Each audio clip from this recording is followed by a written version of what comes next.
అందరికీ నమస్కారం. ఎవరైనా మనకు చేసిన సహాయాన్ని ఎప్పటికీ గుర్తుంచుకోవాలి. ఆ కృతజ్ఞతను మన మనసులో ఉంచి అవకాశం వచ్చినప్పుడు వారికి లేదా ఇతరులకు తిరిగి సహాయం చేయాలి అని మన పెద్దలు చెబుతూ ఉంటారు.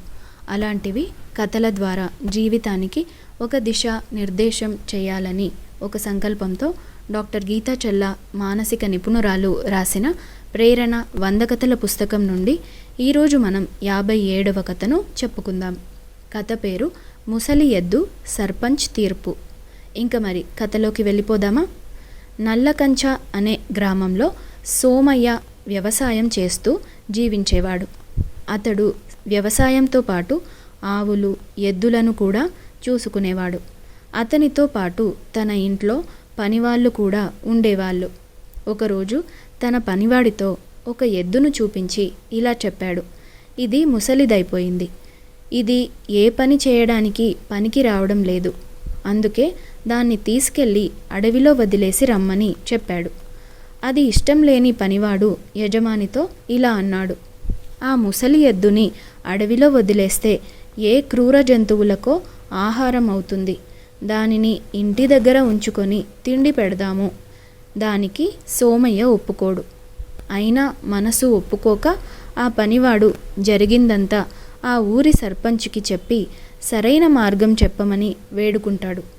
మరుసటి రోజు సర్పంచ్ గారు సోమయ్యను పిలిపించి ఎద్దు గురించి అడుగుతాడు. అది ముసలిదైనందున ఆ ఎద్దు నాకు అవసరం లేదని చెప్పాడు.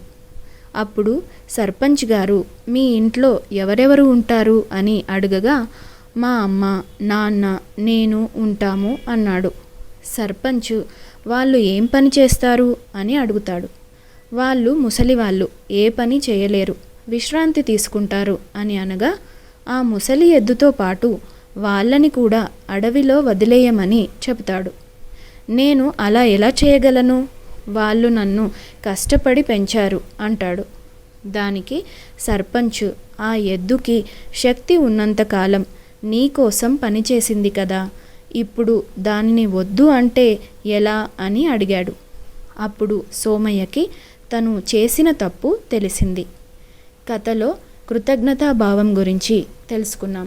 కృతజ్ఞతాభావం పొందడమే కానీ తిరిగి ఇవ్వడం మర్చిపోతున్న రోజులివి.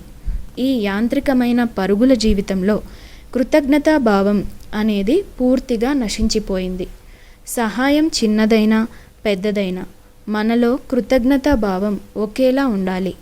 మనకు ఆసరాగా నిలిచిన వారికి చేతనైన సహాయం చేయాలి. అది జంతువైనా మనిషి అయినా.